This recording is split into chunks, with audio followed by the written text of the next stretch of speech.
Ici Nicolas Karabatic. Ici Thierry Omeya. Ici Daniel Narcisse. Alors ici Jérôme Fernandez. Bienvenue sur la radio Talk and Sport.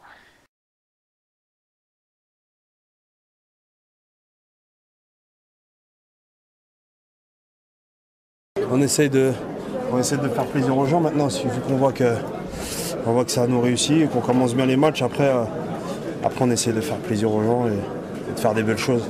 Parce que pour l'instant, on est en train de réaliser un truc auquel on ne s'y attendait pas. Et on a envie que ça dure. Donc Dunkerque à la maison, on pensait que ça allait être plus dur. Et ce qu'il y a de bien, c'est que maintenant, psychologiquement, nos adversaires commencent à lâcher un peu. Et il faut continuer comme ça. Là, c'est notre but de tout gagner. À la base, on commence le championnat en se disant qu'il faut qu'on se qualifie pour la Ligue des Champions, en rêvant un peu du titre, mais en se disant quand même que Montpellier va être dur à détrôner. Et là voilà, maintenant qu'on est devant, on se dit qu'on peut gagner ce championnat en perdant aucun match. Moi, je pense que c'est faisable. Je sais que personnellement, je l'ai déjà fait avec mon équipe à Ciudad Real en Espagne. Mais par contre, je sais que les matchs les plus durs, c'est souvent les matchs à l'extérieur et pas contre les équipes qu'on pense. En fait, des fois, donc là, je sais qu'il nous reste des matchs difficiles à l'extérieur. Donc voilà. Les 5-10 premières minutes de chaque période, les 5 premières de chaque période, on commence mal, on arrive à galérer, toute la fin de première est vraiment bonne, on se retrouve là, cette solidarité en défense, on commence à vraiment retrouver ce qui fait notre force depuis le début de la saison. Et le retour des vestiaires à la pause, on attaque vraiment mal, on doit prendre un 4-0 direct avec un ballon de suite loupé sur un tir à 6 mètres qui nous ferait recoller à 16 partout. Et derrière on part à 4 ou 5 buts, ça a été un petit peu compliqué.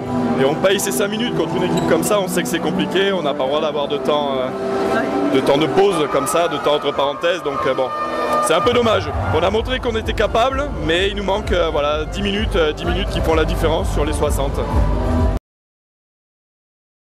Malheureusement, au début de deuxième mi-temps, alors qu'on savait que c'était là où c'était le quart d'heure qu'il fallait être présent. Et là, par contre, on a tout refusé. Malheureusement, en attaque, on a été timide, on a joué de travers, on n'a plus voulu prendre les responsabilités comme ils avaient su si bien le faire en première mi-temps. Il y a du métier, ça ne perd pas de ballon, il faut que tu sois bien placé. Mais bon, voilà, il y a de la qualité, hein, on le sait, mais je pense que c'est vers cette exigence-là qu'à un moment donné, vers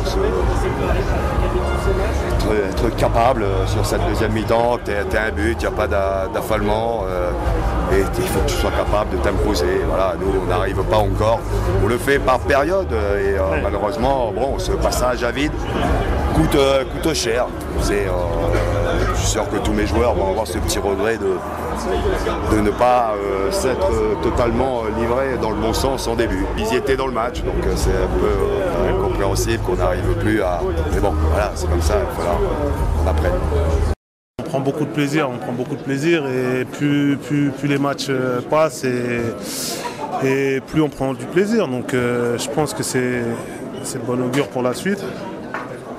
Et voilà, après on s'appuie sur une défense assez solide et sur quelques contre-attaques, ce qui fait qu'on arrive à être devant assez rapidement et puis après essayer de gérer. Mais c'est vrai qu'aujourd'hui c'était un peu difficile quand même. Parce que Dunkerque on montre un bon visage et c'était assez solide en défense, donc c'était plus compliqué, mais au final le résultat est là et c'est le plus important. C'est l'avantage d'avoir des joueurs expérimentés qui savent gérer les moments du match, les moments où ils doivent accélérer, lever le pied. Donc c'est ce qui fait qu'on arrive, à chaque fois on arrive à prendre un peu le large et puis dès qu'ils commencent à revenir, ils arrivent à mettre un coup de boost. Et voilà, franchement, chapeau à tous les joueurs parce que c'est ce qui nous aide à tenir jusque maintenant. Et c'est vrai qu'ils gèrent assez bien les moments clés du match et c'est ce qui fait que au final, on arrive à gagner, on a réussi à gagner tous ces matchs jusqu'à aujourd'hui.